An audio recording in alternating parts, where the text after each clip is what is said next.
A 15-game win streak by Rankers and one map away from continuing that on as they're going to dominate on Bind. One up in the series against CUBE and Academy. Roy, I mean, the other two are saying that this is an analyst's worst dream to be talking about this match, talk about this Rankers playstyle, but boy, is it a lot of fun to watch.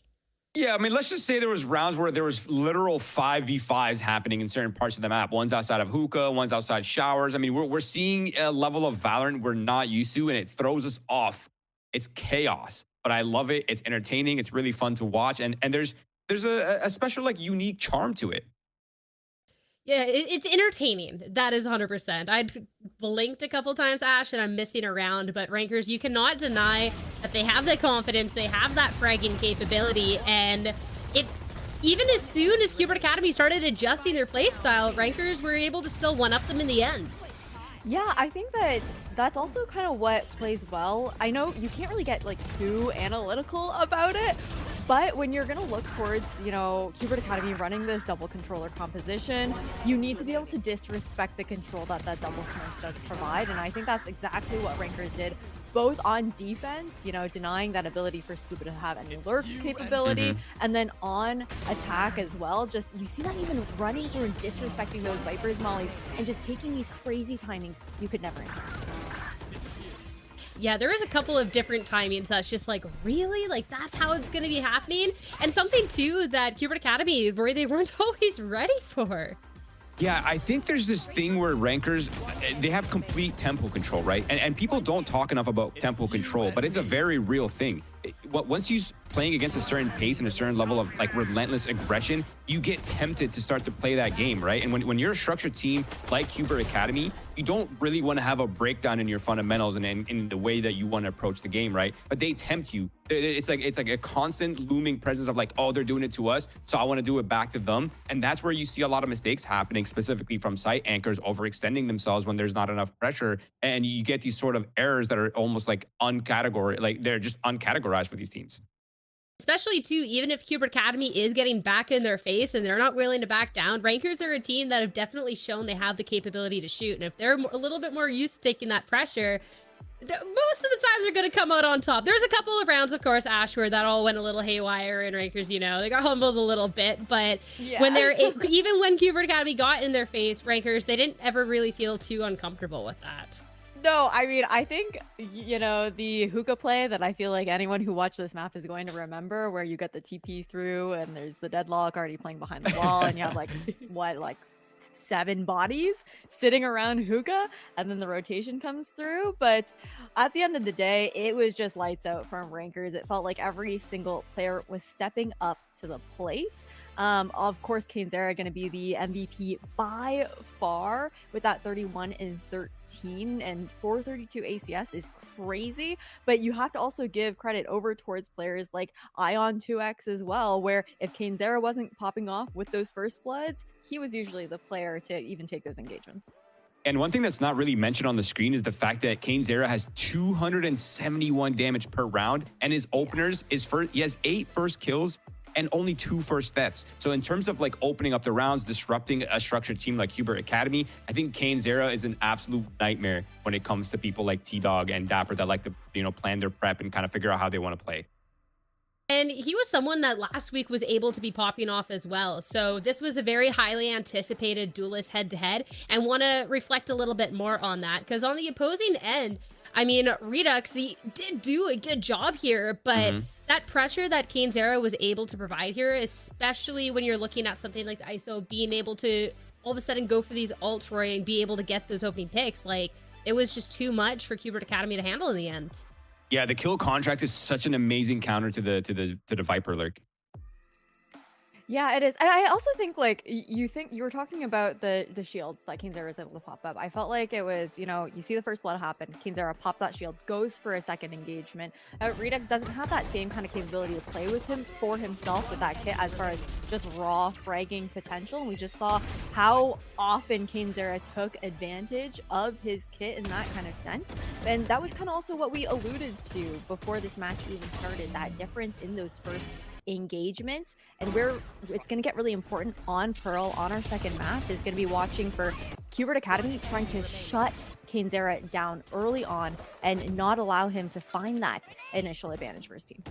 And honestly, moving kind of away from a player-specific performance, I also do feel like a part of Rankers that is almost undiscussed is the fact that their macro is actually pretty on point majority of the time. Like, yes, they're chaotic. Yes, they're a very high-powered, high-octane gameplay team, yes, but they do have a very good read in the mid-rounds. They're very dynamic on their defense. They're like, they get pressured hookah, they push down long. Like, they're constantly in this sort of mindset that they don't want you to execute what you think you want to run. They're constantly pressuring you. They're not afraid of you, and they're going to challenge you. And if you can't shoot back, which CUBE Academy just frankly did not shoot back, you're just going to struggle.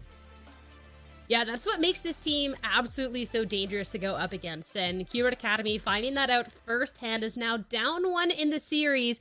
But hope is not lost because they are going to be going onto a map that is a lot more comfortable for them. Talking about the map picks and bans and stuff going into this series, we haven't necessarily gotten to see too much from CUBE Academy.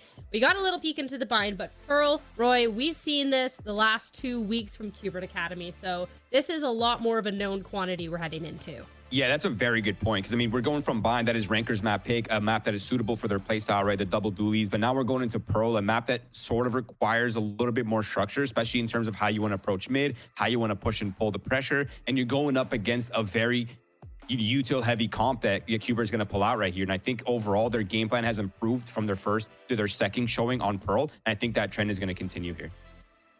Especially, too, when we are looking at a map score that wasn't the most far off of all things, and we did get to see some good ideas and stuff like this Deho, which we will be able to see again coming out on Pearl, piloted by Nismo and etc. And of course, if Redux is already having a good performance, then Ash, I feel like this should be a lot better poised for them. But we'll pull up the agent select. How are you feeling going into the second match? I think that this is the best option for CUBE to turn it back over in this match, in this series, because I'm going to be really having my eyes, I think, on any trap play potential coming out from CUBE Academy, expecting that. Oh, okay. Actually, a different comp out from Rankers. I was like, okay, maybe they might run it back with the Neon that Kainzera was playing previously, but that's not going to be the case here. It's just going to be back on that ISO. I mean, Roy, I feel like Kainzera is probably just really confident on that pick, considering how it's been going for him.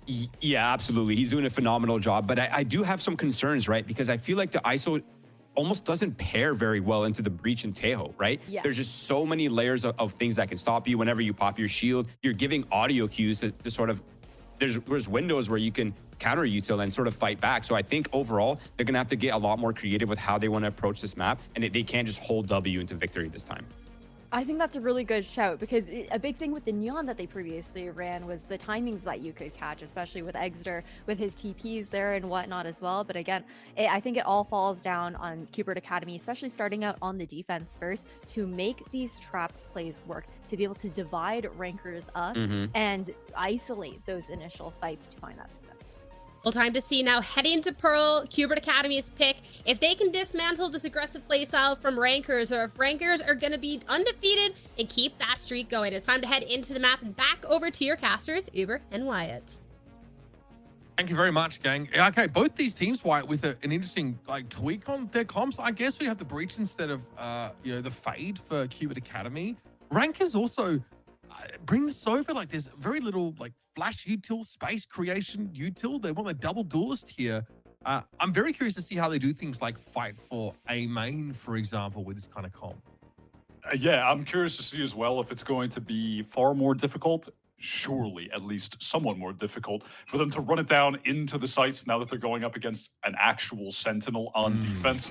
And the point that Roy made is super valid about the double tap, having that audio cue. The counter defensive util will come through, right? There had to be a gate crash out there. I think Extra realized he'd maybe overstayed his welcome. Some of that util started to come in, and they might just pump fake this and end up re-hitting it. It's just Kainzera here, who again, the contingency to get you onto the site really lets you get up close. They're all being drawn off because of the Sova Yoru presence over towards B, and now it's just Nismo alone. What is the minimap right now, man? All right, my Nismo's goodness. trying to get the hell out of there, but he can't. What? Oh, brother. No. Okay, so Nismo gets caught out. Yeah, CUBE really, I mean, we did see some bizarre ping pongs back from Rankers, right? They rotated into the site with the Viper's Pit after getting 2 kills at B on Bind, right? So maybe this seems a little bit hard to preempt, but that was a very early rotate from CUBE. Now they're forced into this post-plant scenario. Inspire is clean with it. CUBE is sent to the depths. Extra, of course, like doesn't need to really commit on this angle. Wait for the push-up here. Knights falls. Extra once again deals with him. And it's up to T-Dog, who in a different timeline would fit right alongside this Rankers roster, I feel, but has to do the dirty work here to clear them out. Inspire will put him to bed, and Rankers win their third pistol of this best of 3. This will definitely be a map as well for Inspire, already highlighted by map 1. So that he's going to have the opportunity to lurk a lot more. He's a very, very proactive lurker. He's going to try to take as many timings as he can. You can't do all that much as far as aggressive lurking on Bind. Pearl, though, on the other hand, there are a lot of potential routes that he can try to expose, as he did just there. So that's something that you have to keep your eye on. Like CUBE Academy are going to have to be very ready for now. Kane Zero with a casual 432 ACS on Bind. Can he have that same level of impact this map? We creep here. We are not checking to the right, apparently. Same, a really similar setup, honestly, for CUBE that we saw the previous round. Everyone's sort of grouped here over towards this dugout area. Eventually, they begin to get cut down, but significant casualties sustained here by Rankers. Redux pushes up to look for a better weapon. He'll have it. Okay. Very back and forth stuff here, and Rankers just can't. They just can't turn down a good chance to fight, can they? No, they really can't. That is just the Sharks getting a little bit of blood in the water, and they're going for it. They lock in. We are not waiting for a Sova drone. We are not waiting to clear anything. There's someone back sight, time to int at him. And they just get so punished for the bloodthirst. Like, they just don't clear anything. They can wait for popping the drone, but we run it down. And they're punished for it. Those are the moments that CUBE Academy need to find a lot more of to actually convert the map, though. They need to expose those mistakes. Nismo fights for the AWP here. It feels like it's his prerogative, given that they've got the better weapons here. Gonna back away. Kane Zero stunned up, though. I think he put that special delivery. Still wants to go for the site, though, so here's the contingency that gets him there. Nismo concerned as to turn his head and deal with the recon. Oh, buddy! Oh, it's carnage! How are Rankers doing this? Oh, excellent! Are you kidding me? What is happening? He walks through the razor wire and just dies. Doesn't matter. Kane Zero is still with it. Another in this round, and it's up to Redux and Knight. Please add some reason to this absolute chaos. Nice here. Night. Set up in the corner. It is pushed by Inspire. Redux is going to be comfortably able to take that kill. And now we're pushing onto the side. No armor to deal with. Obviously, one shot will be a kill here. Kane Zero is just wrapped around, and here we are, folks. I don't know what the heck is happening. It's a thrifty here for Rankers. Kane with 4. That one Sova dart forcing CUBE to turn those heads on A. That really hurt them. Yep. Kane already. Nice little 4K to just eco them right back. What on earth happened with the CUBE anchors in this situation? Look at Bubba just walking through the bro. Oh man, that is crazy. I would just need to listen. I would need to go back and see what prompted both of them to be stuck backside in the same position. Neither of them watching main, and just chaos, man, chaos. Redux has the hero rifle. All right, next to does fall. Redux wants to hold his ground here, but we'll have the vulnerable restored. Came not able to win that out by having a double tap. Eventually, we do trade evenly, despite our opponents having just the one hero rifle. If you're Rankers, Inspire is on one of those signature lurks here. Timing favors him as he's able to cross past that link area without being spotted out by Scuba. Now it's time to land at the side. Here is Inspire, opens things up beautifully. Poppin sprays through the wall and deals with Nismo. And Scuba, who would, in another world, have had a chance to see Inspire cross mid, now has to come from the most obvious angle and just get the round over with. Rankers get their third. That was the perfect little timing from them at the end. Inspire just syncing up that swing as soon as the drone rounds the corner, gets a ping, draws the attention. 3-1 for him on the lurk. You know, not long ago, I started to have this feeling of, yeah, Pearl, CUBE, they win that eco round. Seems like they're going to have a pretty competent half. Yep. That was my early impression. Spiraled a bit out of control so far, but I'm not writing them off yet. But I'm nervous. I'm nervous for them. This is a strong team individually, CUBE, but they've had to come together. I mean, we've got like parts of M80, parts of Oxygen, parts of Core.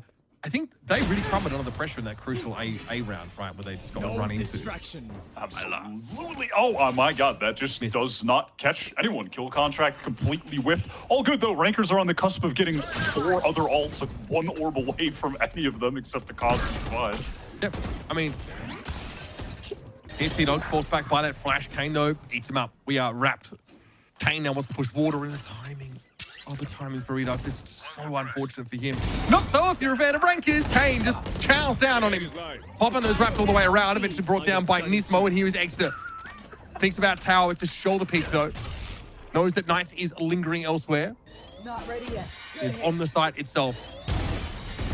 There's Knights from Tower, eventually emerges, now down to 3 Rankers. They are going to converge upon this B site though, and you know that Knights is without any help. Scuba's going to get there. Again, far too late in the day, coming from a very clear angle. Love that wallbang, though, to interrupt the plant. It's still too early in the round, though, to take a win off that. So now, have to try something different. Scooby smokes and gets into holes. There is still no plant. Rankers might not be ready for this. Kane checks again, sees Scooby just as he swings it. Now we've got plant. He just stuck that, bro. Like, there's just no fear for this team. He just straight up stuck that, knowing Inspire would have him. 2 Rankers players here on that B long, playing the post plant. Scuba can only smoke this so many times. Trying to take the fight, Inspire, making sure he refreshes his information perpetually. As soon as the smoke goes up, as soon as the smoke goes up, Inspire goes to swing it. It is only a recall of a star, so it's short-lived. And Kane ends around. You can just see from Scuba's point of view that entire time, he knows that he is going to get double swung. He is scared to move forward because he knows the swings are coming. Also, Kane just walks through Art for free, flanks into Link, walks through Sewer, gets another kill, flanking again. It's madness. This team, they haunt the dreams of anyone who's ever done a VOD review before. Anyone who's ever considered analyzing a game of Valorant. I want to give up after TMZ seeing mold this. to this. I want to watch TMZ mold to this. I think that would make me very happy. Okay, next the gate crashes out here now over towards the side. In-dimensional drift is going to be able to spot much of this out, but Knights is ready to hold his ground now, fighting on the side. Kane Zero under double tap to be able to spray down, and it's a stun up on Knights. Makes it an easy enough pick off. Cosmic Divide, of course, in plays, you should allow a safe plant for Rankers, and they are planting right in the same corner once more. There is wallbang now. Beauty in the simplicity, if I'm going to be honest. Just Cosmic Divide, run it down B together, get the free plant, perfect. Inspire on the mega late lurk, because of course he is, perfect. Redux constantly checking his 6.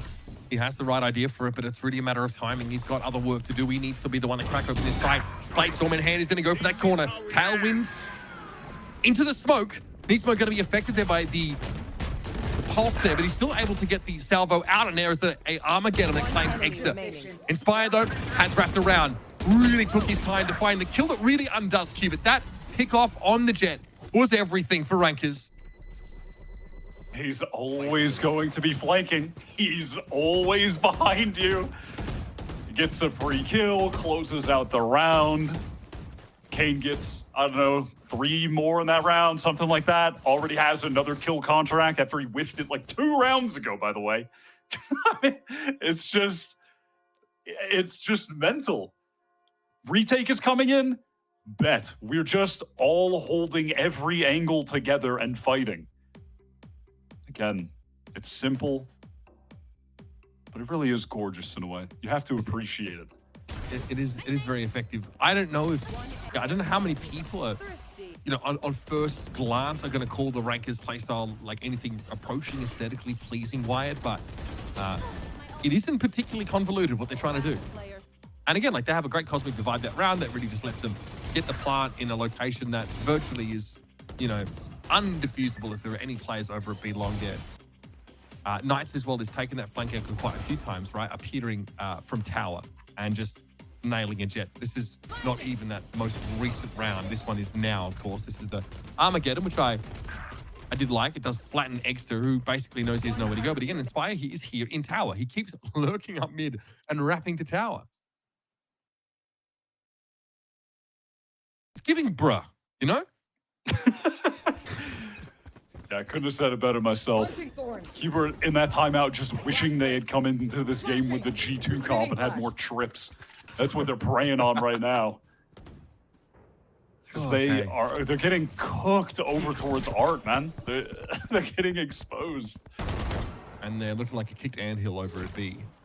Really trying to give themselves like a good gamble, but I think this gets sniffed out. I mean, they are already scrambling. There was a modicum of presence towards A, and they are on the run. They might actually beat the timing, get to the site before Rankers. Got a lot of sheriffs. So A-main coverage is good for K0. Again, kill contract for the post-plant, should it even be required. Here is a Steel Garden. Just to pave the way, so to speak. Inspire lets that one go. None of CUBE Academy want to deal with this. Also, why are you still guarding a team that has pistols? Anyway, brother! Brutal stuff here. Okay, Steel Garden though coming the other way. This one affecting Rankers. Nice. Was able to get himself a rifle to hand here at the very least. Scuba extremely low.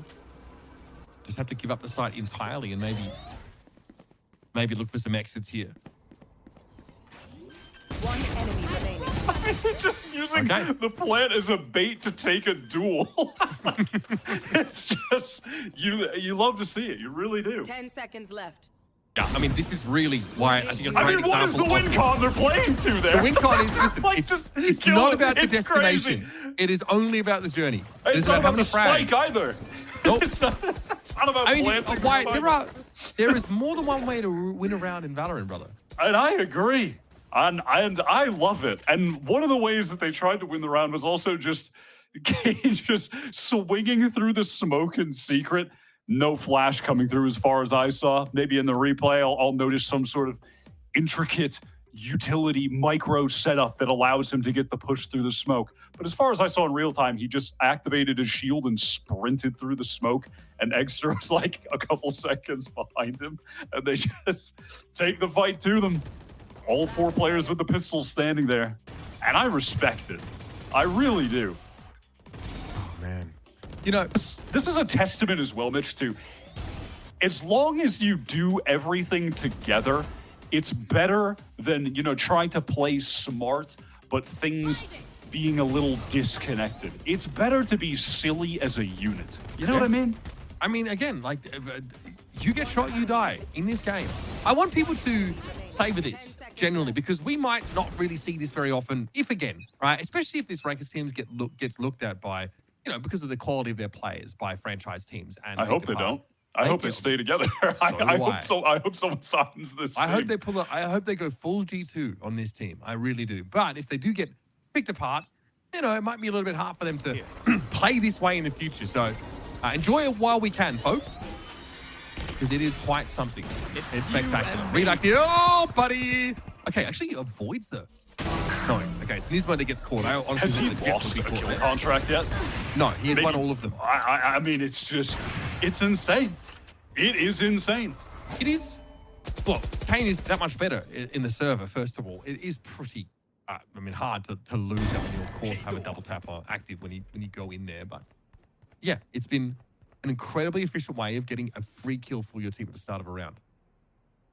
Seedog does read into that Inspire lurk, the eventuality that he would be coming through the link doors, so he finds one. Oh no, okay, at least there's an instant trade. I mean, it's just a game of timings. It's a game of timings. Rankers have slowed down the mid-round to go for individual plays.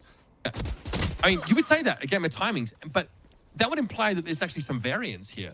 Yeah, Rankers have only lost a full eco round to CUBE Academy, so I don't know. This is nice though from Knights, able to push up, does have to trade themselves out, so it's down to Exter and T-Dog. I don't know. One another is hiding on the other side. Exter, he'll chalk up another one for Rankers, a 6-round lead. And a bit of limbering up needs to be done there. Fair enough, Exter. He's just so ready on the angle.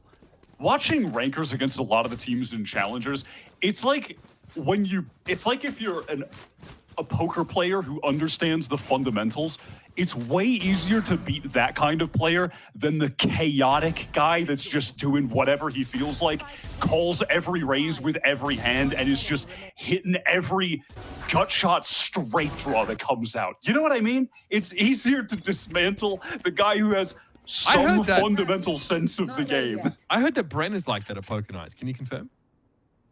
Back in the day, yes. Back in the day, Bren was the I'm chasing every straight guy. I don't know about recently. Okay. It's hard to play against that, admittedly. Here goes Kane, walks straight on up, T-Dog. Unsurprisingly, no idea. Knight is revealed, vulnerable, and handled. Not with care, folks. Sorry, this ain't FedEx. This is Rankers. Just unloading on CUBE and Academy. Another gun round is going to fly by us if we're not careful. How long do you think this game has been going for? Like 15 minutes? Honestly, maybe 17 minutes? Yeah, I reckon 18 minutes. I sat down. We were in the in the pre-game. It's been extremely short. Each round has gone for like a minute, I reckon. This is going to be the longest round, I believe, just by virtue of CUBE and Academy saving and the clock expiring on the spike.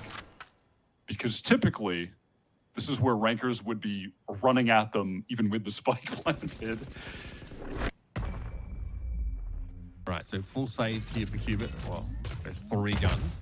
I need someone to sign this team, I'm gonna be honest. I need this team to not split up and make it to Ascension. Yeah, I want to see them in Ascension. I want us to unleash our own brand of utter disrespect and disregard upon the rest of the Americas region, you know? Yeah, we didn't have enough disrespect and disregard at the last Ascension tournament. Too much regard, in fact. Yeah, no, and honestly, like, too much of, you know, the other regions yapping and American teams just sort of, you know, keeping it quiet. I need some absolute ish talkers. You know what I'm saying? I agree. And these guys, they talk that. Redux he got a lot going on Vine, to be fair. He was playing very well, but at the moment, he just cannot get the ball rolling at all. Also, amount of damage taken by that Razor Vine, because when you tailwind, you are still moving through it, albeit just faster. That hurts. God damn. The Razor Vine, exchange they made. Pretty good ability the Valorant community has discovered. It's a good stun. Like this push up, another one on his line. Does that hit? It does, but Toppin's there. Oh my goodness, they can actually play pivot positions when they need to. Rankers. Beautifully done, and again, completely messing with the conditioning of CUBE and Academy, playing back towards Plaza, netting themselves those kills, and then change the pace again. T-Dog trying to walk up on him, assuming they've gone to a empty A site, but there was a player left in it in reserve. There's no way, man. There's no way. There's just no way we're doing that. But it's fine. We're in the 3v1. I mean, K01 ult orb away from another kill contract here. We'll see that next round. CUBE trying to, doesn't at least connect with the Arc Rose, but okay, I mean, you've got another player on the site there, but we just take the swing. We just take the swing. I just want to, again, throw out the sort of narrative reminder that this CUBE and Academy team has prospects for Tier 1 that have been very highly regarded. Ascension finalists Nismo, Scuba, and Redux, sort of aforementioned. 2 of the top players from Challengers last year on Oxygen, who a ton of people had written in as the winner for Ascension. And this is what is happening to them in 2025. These are the new demons that have ascended up the ladder into Challengers. And now they are putting the hurting on one of the most frightening teams, honestly. I would say almost a super team of Challengers players. Definitely, yeah. Including one of the old Rankers players that brought Knights over. And that's why, I suppose, because he can hit a nice little one-tap, shut someone down. That is taking down not anyone. K0 out of the round here. One with full contract, the one with 18 frags. 10 rounds. Oh! There it is, the lurk. I'm gonna scream. It's happening again. I can't believe it. Okay, well, Steel Garden active now, so CUBE have a window here where they are very favored in terms of weaponry, but they're not really... Okay, now they're trying to challenge long. Challenge could probably tell Poppin that he can't use that gun that he has out right now. Never ends up being relevant. Steel Garden now expired. Ends up being a 1-4. One Knight is going to be the savior here against his old team. Upgraded weapon. Still needs to deal with Ion and Poppin playing that long angle here with this util, of course, a Hunter's Fury in the hands for Poppin. Ion's going to be forced out of position, though, so has to trade off him. That is absurd. Ion goes. Yep, and now we have a Hunter's Fury. We have so much to work with here. Can't quite see Knights, though. Poppin not willing to use that ultimate. It just gets him off the spike. It's over. It's just over. How does Ion get both alone? I'm assuming one of them was definitely stunned up, and he used the concuss. I couldn't really see, but I mean, what the hell, man? And how does Inspire get the kill walking through sewer? What is the timing when Scuba's in astral form there? And it all starts out with that nice little shot. That right there, that Inspire kill, that is your Jesse Pinkman, he can't keep getting away with it moment of the match. How does it, he shouldn't be allowed to do that. No part of this map is safe, remotely. Not at all. There's just not enough time there at all for Scuba to respond to that. Okay, a bit of a util dump here. Poppin walks away without taking any damage, crucially. And in the meantime, no util really expended on the A main push, so in they go. Razorvine, of course, all over this A side. What's the plan going to be here for Cuba? They really give a lot of this space. Here's kill contract. It is Scuba once more. Okay. Can this be broken? Nicely done. The first time we've seen Kane lose it. Even with the shield, can that get Cuba their second round on the board before the half swap? We're going to the next half already. Okay, here's that Armageddon. Extra though. Cool, calm, collected. Nobody to be affected by that one.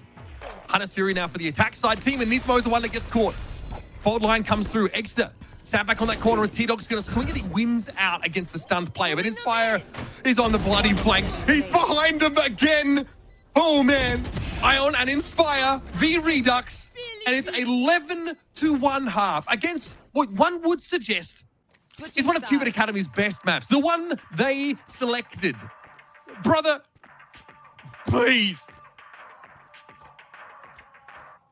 We may need to ask for a moment of silence here for Cubert today. Survived Kaplan the other day. Only to meet his fate against the rankers. I mean, I was ready. I don't know what Cubert identifies as, but I was ready to call Peter after watching Kaplan just throttle it for 3 hours straight. That was, and all for this. All to just run into the rankers in the Swiss stage.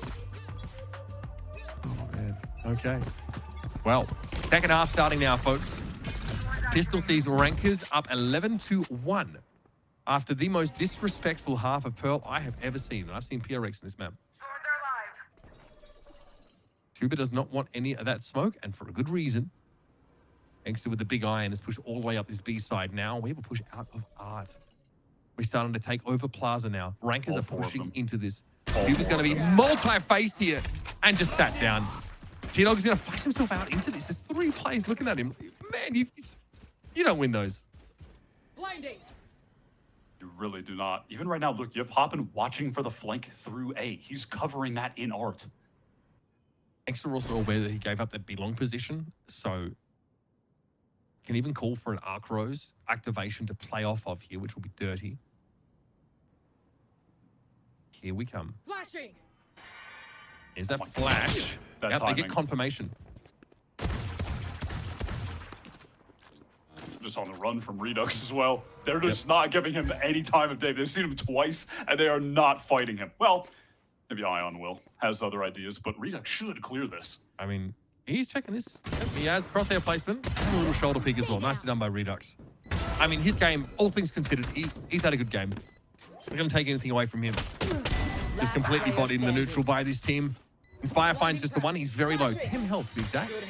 Arcros flash activated. Scuba pushing up on it will win it out. And a pistol won by Cubert as rankers audaciously push up once more.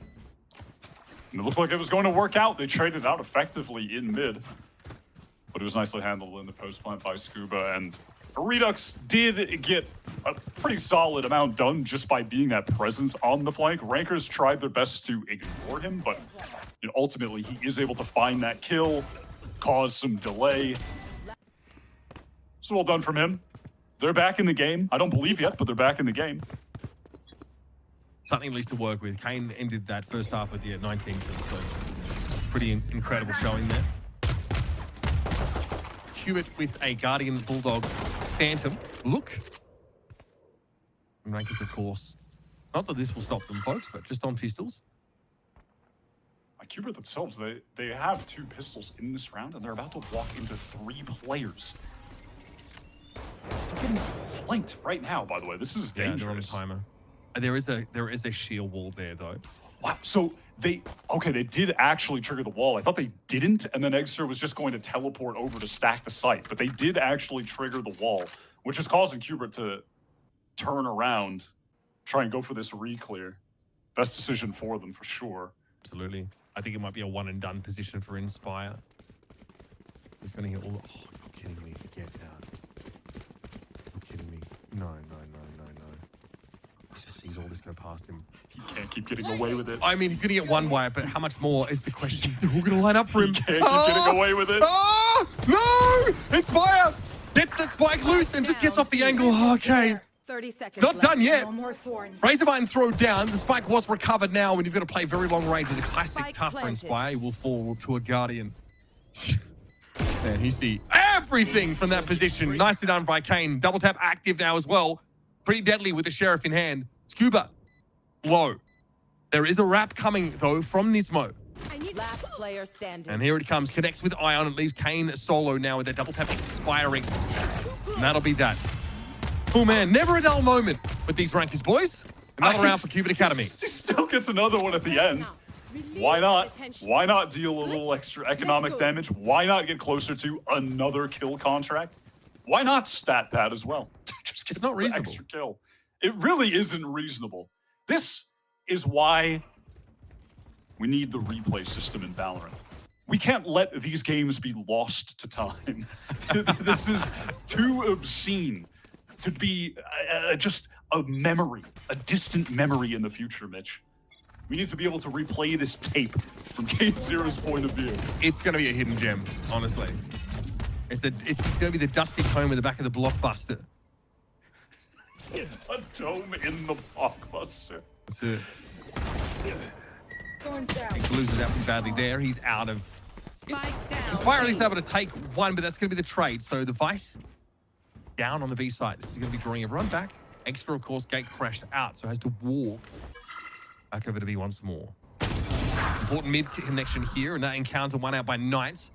Opens the map up a lot more here for CUBE Academy. Risky, bold, not mad at it though. Not mad at it.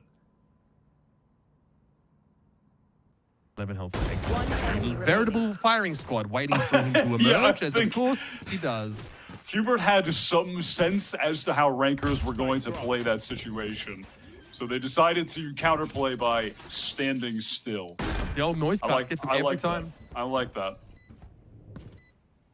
Doesn't really help that the only agent that you have that gathers information remotely, reliably is the Sova.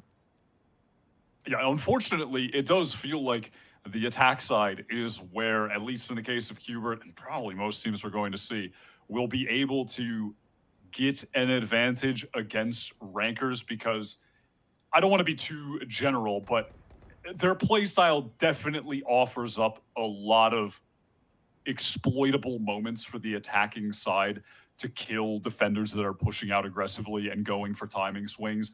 And then you can play off the back of that. It's a bit tougher to deal with the death ball running into your sight. I mean, it's essentially what we saw on Bind in entirety, right? It's just Hubert slow down the game. They expose Rankers players going for individual plays, trying to make picks happen off timings, and then the side swap, and 1 second, the peeps. wrecking ball I gotta hits them visit when the they're on Astro to play defense. some stars. And this one is just looking like it's going to be in reverse order. We may be in store for an epic fake comeback. Yeah, I mean, I think you might be right, because again, with this composition of the Rankers, it's a matter of time before you build up to that critical mass of ultimates. And some of these are pretty important. you know, especially the dimensional drift and the kill contract, respectively, are massive. Kane0 with a... Okay, so might even be a force up for him in this round. We'll see. Ends up going that way for a Sheriff. But a hero rifle for Ion is all that they are working with for now. And then the defense side, they're being teased out of position. It's a similar situation, I think, to Wyatt, what we saw on Bind. It's a little bit tougher for rankers to like aggressively push this really long straightaway up on B main. They end up sort of getting caught out in the open there, maybe fighting for A main, but again, there's just so many parts of the map, and something that was exploited over and over by Inspire in that first half is that if you leave a gap, one gap, there is 5 different ways to cross the map here. If you leave a single gap, Right there. it can get punished. Recovering it. All the while, I'm also just checking out what's going on with Trusted and Plug That versus should Sad on the other stream. I trusted in Plug, but it seems like they're doing me wrong today, Mitch. They're struggling against Sad Esports. I'm a little surprised, I think, at that result. Sad probably, I wouldn't say, came into this Challenger stage as one of the hot favorites. After Trust in Plug did the unthinkable in the offseason. Okay, we've seen enough. Apparently, rankers are going to leave X to here, though, embedded. Of course, someone who can escape with a gate crash should be required. He just can't help himself. Gets out of there eventually. And now thinking that he Full teleported. Yeah, Cubert, now they're feeling like, oh, we can just re-clear this and get the space A main again.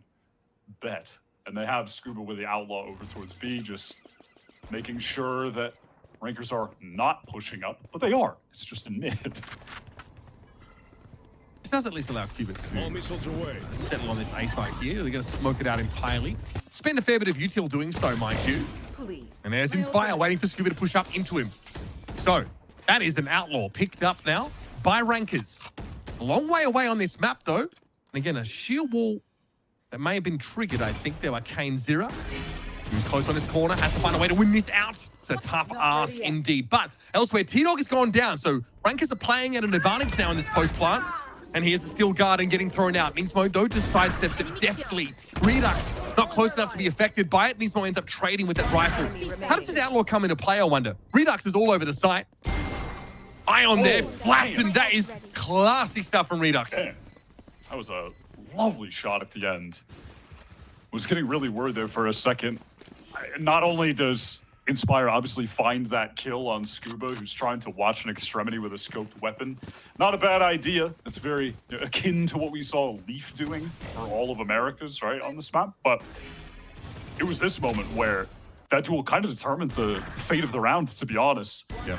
The Kane0 used some great util there, getting the vulnerable onto Knight and then swinging with a shield, but loses out the duel. So a very crucial kill for the ex-Rankers members to find to keep them in this game. Still a gun round here, and one in which some of these ultimates are bound to be important. Inspire gets off the line there over towards Link, but Redux gets pretty deep now. This is going to draw Kane0 back from Art a little bit to watch the push from mid. And there's a rolling thunder to get them out onto the B side. It's going to be a fast hit here for Cubit Academy. Tower smoked out. There should be 3 to go, but Inspire just pushes the smoke because of course he does. Scuba's now down, so that post-plant util not an option. The Astra's off the field here. And a kill contract reveals Knights flattened by Kane0. Rankers fighting back with that ultimate now, reducing the numbers by a further 1, and a wild swing there into a bunch of players by Redux ends up working against him. It's Nismo and T-Dog against the world. I like that annihilation. Might force Kane forward. He takes a big hit, and even with the double tap, can't withstand Nismo's pressure. But another Rankers round comes up. They have the numbers. They get good value from their ultimates. And they're 1 away from taking the series. At some point, it was just inevitable that we get to a round where they begin to win some of those duels. I like the effort from Nismo. Armageddon was pretty great as well, but caught in such an awkward position when he's far forward like that. Rankers in pretty good position to close out the game now. And it just once again comes down to Kane has he's got the kill contract. All right. Free kill. Free kill. 5v4 round. 95% chance we have a 5v4 round. Redux taking into the operator here. You just shouldn't be able to be 24-12 after dropping 29 on the prior map against a team with the quality of players as CUBE and Academy. Yep. That is just stunning gameplay. Genuinely. This shouldn't be doable. reckless abandon. It's a lack of self-preservation instinct there from Kane Zero. They keep it, get their A main clear. They pull back. They might leave Knights there, however. Save them sort of fully re-clearing it in the case that they opt to head that way. And they're definitely expecting rankers, like we've seen in the past, who don't want to fight so much for A main, but push up Art, push up Link, and, you know, threaten to flood into this plaza area. Coming through, going to get broken, popping, baiting for Kane on the angle, but he just wants to play a bit safer, get the double tap off. Okay. Those undercuts being avoided, but as Kane just takes the fight, Redux is not in a position to take advantage. There's a flash in play as well. And here they come once again. CUBE are more ready than they were. Exa doubling back over towards his A side now, has a feeling that Knights might get activated. He was sitting, of course, for so long inside main. And has an arc rose set up to flash himself in should it be required. 30 seconds A little left. bit annoying for Extra as that Razorvine comes down, forces him off the side, but he's still ready. It ultimately ends up being a walk up by the Vice. And this leaves CUBE short-handed. They've got to go for a plant here at some point. Oh, I knew it was going to be a double. Inspire Defenders ends the win. map. After absolutely using CUBE as a ragdoll for so much of Pearl. And Rankers have done it again, folks. Another 2-0 remaining undefeated. The only other team with a clean sheet being TSM. These guys, say what you want about their style, Wyatt. They are the real deal. What I'm going to say about this style is that it's really fun to watch. I'm a big fan. They're giving a lot of dream matchups, if I'm going to be totally honest. Like, it's one thing to watch them against the Challengers teams, but I would love to see them against some of the Americas teams that we've got. I really would. They're just giving me fantasy booking opportunities for my tournament that I'm going to create.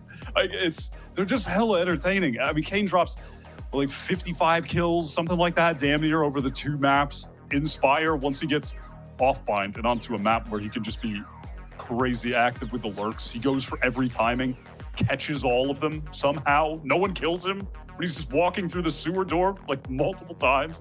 It's so ridiculous, man. But it's fun, and I love it. It's got me wondering who they're coming up against next, like who their opponents are going to be in Challenges, because you know, if you look at the quality of teams in Challenges, of which, you know, it is quite impressive, I don't know how many teams are supposed to be able to topple this team. And if I look through it, we've got M80 in there, we've got TSM in there. Obviously, M80 you know, drop a game. I've seen Nightblood versus Rankers before. It wasn't pretty at all. I don't know who else is supposed to handle this team. I'm excited to see them against TSM because I think even in play style, TSM, or at least pace, not necessarily play style, but the pace of the game TSM play has looked the closest to Rankers. Sure. So we'd be in store for a 24-round, 30-minute map type game if they when they match up, not even if. So that'll be an exciting one. I mean, back on the Rankers topic here, definitely got to give them their flowers for what we've seen from them so far in Challenges. And one can only hope they take it all the way, because they're not a team that gets rattled under pressure, under match conditions. They seem as confident and comfortable as ever. They're your, I don't know. I mean, they're the everyman's Valorant team, I feel like. It's just a great time, great to watch. Hope we see more from them. We're going to hear from them, I think, after the break. So stick around, because I'm quite sure the interview is going to be enlightening. Don't go too far. We'll be back with more right after this. So sincere.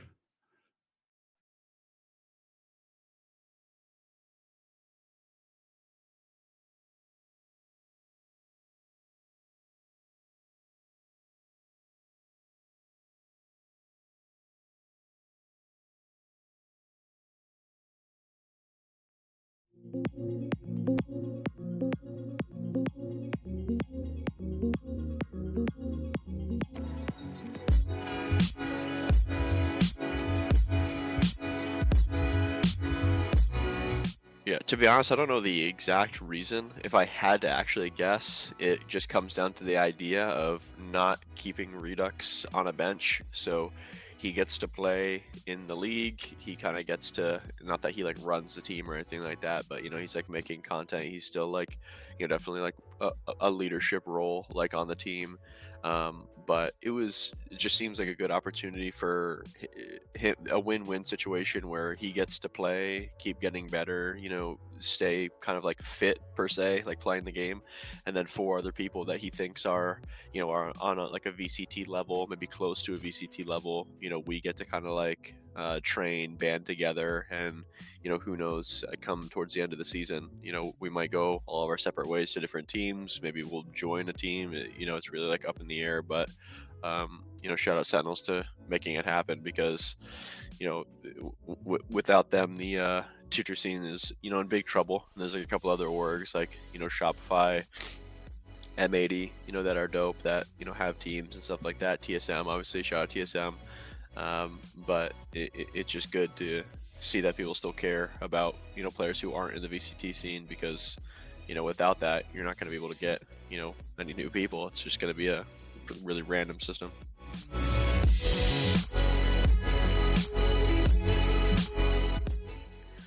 We're definitely looking to just like make our wins like cleaner. So where we had like a couple like close maps there, and it's mainly just through might just be us making mistakes as individuals, maybe forgetting about like the bigger picture, not relying on the things that we normally rely on, giving the opponent too much respect. So again, just defining that stuff and working on it over the coming weeks will be the main thing. But I think that we're in a good form this season. The main thing that I want us to make sure that we do is just like take care of ourselves. So don't like have some like freak episode where you're trying to play the game for 14 hours a day every day. It's like, it's one of the worst things that you can do, like when you're in the season. In the off season, it can be like different. If you want to like grind and get better, you can, but like in the season, you gotta like pace yourself. You can't be sitting there playing as much as humanly possible.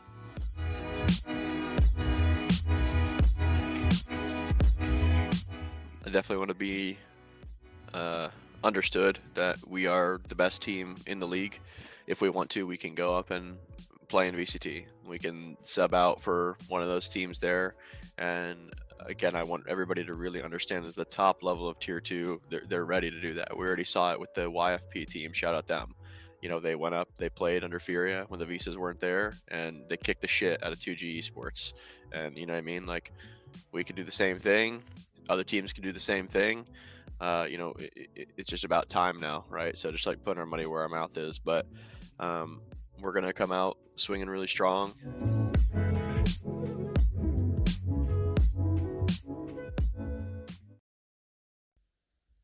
The win streak stays alive for Rankers. A 2-0 victory over CUBE Academy, and a very strong showing on CUBE Academy's map pick of choice. I mean, Ash, it was questions going into this. Hey, on the second map, CUBE have been so strong. Will they be able to punish back? And simple no. Rankers, it's unstoppable. I felt like there wasn't even an opportunity that CUBE was really even able to set up to try and punish the likes of Rankers. They continued forward with their very aggressive play style, unable to shut them down. And a big part of that, I think, is also, kind of the counter pick coming out from KaneZera, swapping over to that ISO, which brings a bit of questions on Pearl as far as being able to close that gap compared to the Neon he was running in before. But I think it was kind of expected, looking at how much utility CUBE Academy also had to actually slow down those pushes.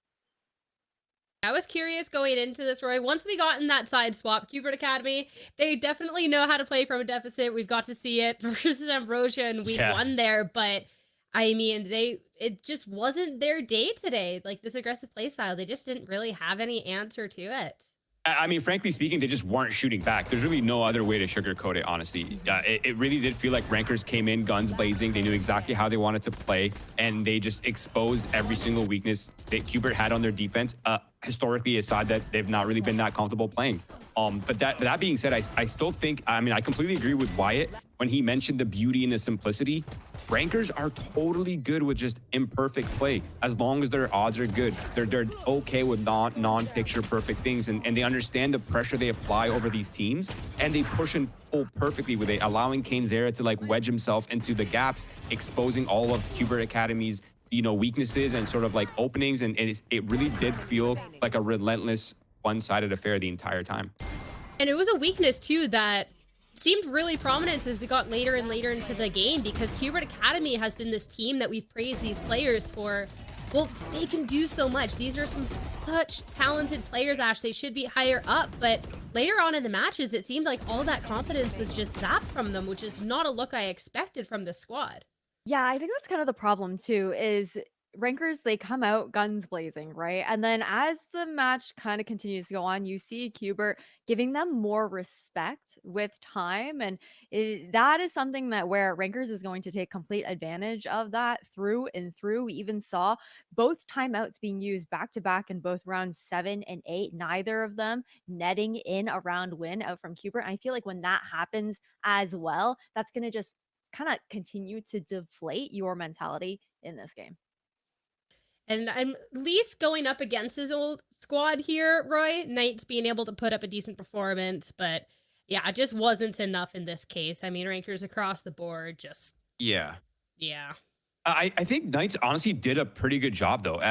We talked a lot about the fact that the one strength he brings is finding those gaps, right? It really did feel like on defense he was anchoring it down, behind, playing around the smokes, finding his value. And even though they were getting absolutely pummeled, he really was doing his best to try to help Cooper accomplish something on either side. But again, after all, they're just guns blazing. They're hitting their shots. But I do want to reiterate the one topic that we've had, right, is the fact that, yeah, they're called rankers, but they're still playing a very good macro game. They understand how to manipulate and push and pull and sort of like get their lurks activated and how to set Kane's Air up for his 1v1s. They're doing a phenomenal job at that. And it definitely goes without saying, but we do not have another team like this whatsoever in Challengers. So I'm sad they closed that map out so fast because I would have loved to see a little bit more, but we'll have to save that for them going up against TSM for the rights of who's going to remain that one undefeated team here in Challengers. But enough from us. Inspire is here and on the line. So let's head over to our post-match interview, get a little bit more insight. Congratulations. Last time we had spoken was right after stage 3. Now the team's in Challengers, kicking butt, by the way, undefeated. How has that all been? I think this time around we, added Ion and decided, hey, maybe we should start practicing a little bit. So we did trials with him, and honestly, practice has been really good. But we have only played franchise teams, so I didn't really know what to expect against these challenger teams because I think this time around versus when we won and last spoke, I think YFP were one of the only notable teams that we're kind of not scared of, but knew it would be a tough match. And now this time around, you have M80, TSM, and Cupert that we just 2-0'd. So this match was a really good indicator on are we this good? Because we've never really known how far we can take this. And after winning it, I think it puts us at a 16 win streak. And that's pretty insane in itself.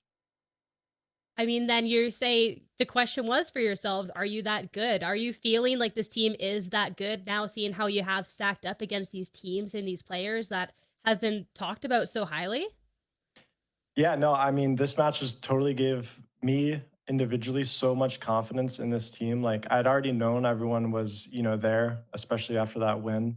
I just know maybe ascending is actually a real possibility, and I'm getting really excited. I'm glad that we're all performing well and we're preparing for each match, and that preparation is obviously showing.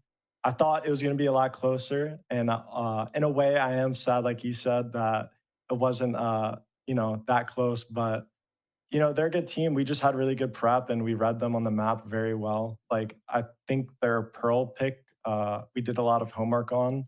And as soon as they showed us exactly the things that we had maybe talked about before the match, we pretty much already knew this was over, that, if we close out that bind and they're doing what we talked about on Pearl, we're just going to 2-0 them. It's cool to hear you talk about the prep and all of that that's going into it, considering before it was kind of just just really strong ranked players and they're all able for him. But seeing that extra layer, there's so much more depth to this team that I feel like some people give credit for. Yeah, I mean, people can underestimate us all they want. We're just going to keep winning, keep doing our thing. I think the most important thing behind prepping is not necessarily anti-stratting them too much, but continuing to play our game and looking for the tendencies that these teams show. And one of those rounds being they have breach ult, they're going to come down street and breach ult us. I immediately called it out, and it was a little scrappy, but that's what we're best at, right? They burned their dash, and I knew he wouldn't updraft Heaven, I think he maybe did before. So as soon as they breach ulted and hit us Heaven, I immediately came out of smoke, killed him, and then Kane popped his shield. Just our fast flood kind of play style worked perfectly as soon as we got that read. I mean, you're talking about punishing tendencies from other teams. I want to talk about kind of like a core identity of Rankers and a tendency too, which is you guys are like the most fighting, scrappiest team out there. You guys don't back down. Saw a couple punishes on that on Bind. Yeah. You think that's sometimes a flaw, or is it just so baked into the play style that you got to take that little bit of bad with the good, which is all the other rounds and games you're winning? I think with my experience, especially, and me being able to communicate to my team, I have to let them know, like, you know, we set the tone, the pace of this game, we get aggressive, play our game. You think, you know, you're maybe nervous, but they're way more nervous playing us because, I mean, no team can really prepare for us, right? So as long as we get warmed up before they do and set that tone, it's going to be impossible for them to catch up. And, you know, shake those nerves off, like to like the younger guys or Ion who we just picked up. And just, you know, as soon as we did that bind hookah peak with the fake wall, and they were like, kind of like, oh my God, they're in our face already. I told Ion, I'm like, hey, these guys are nervous. Just peek, play your game. It's okay to make a mistake. We're going to pick it up. But as long as we come out in these matches setting the tone, like, you know, as you just saw, we're going to destroy them. 100%. And you're talking about the young players on this team. Ion doing fantastic, but I want to talk about Kane Zarek because this is someone that the entire Challenger season so far has been popping off. So has there been something behind this, like the scenes? Is just the play style? Because it seems like a couple steps up from stage 3 where he also looked great there. Yeah, I mean, he's young. He's moldable. We're teaching him things, but one really like strong like attribute that he has to himself is that no matter how much we tell him things, he's not going to overthink. He's still going to play his game. And so for us, it's really important not to micro him. Like we have these like maybe not set strats, but tendencies. And if we see him doing his thing, we're going to adapt, let him do it. We're not going to like, hey, don't keep peeking. We're going to let him keep peeking. We're just going to peek with him instead. You know, we don't ever want to like let his foot off the gas pedal. It's working out, which is fantastic. And last question before I let you go. Sorry for so many questions. Just a great insight here from you. So I appreciate that. But undefeated TSM up next. Thoughts? Oh, I can't wait. Gimon's one of my better friends. I can't wait to play them. They looked really strong. And I thought that M80 game was going to be closer too. But they're really like a team-oriented squad. They got a good structure. But they also have some flaws in them, and Gimon kind of leaked it. We might have to pull out the op against them. They have to look out for it. Oh no, we got the started already. I cannot wait for that match. It'll be a good one. Congrats on this win. Have a good rest of your night. Thanks for chatting. Yeah, you too. Thank you, thank you. All right, well, definitely a lot to be hyped for with that TSM versus Rankers match. Cannot wait, but that is for another time, and we still have some great Valorant up next. It's going to be Ambrosia going up against Hakikimori after a short break.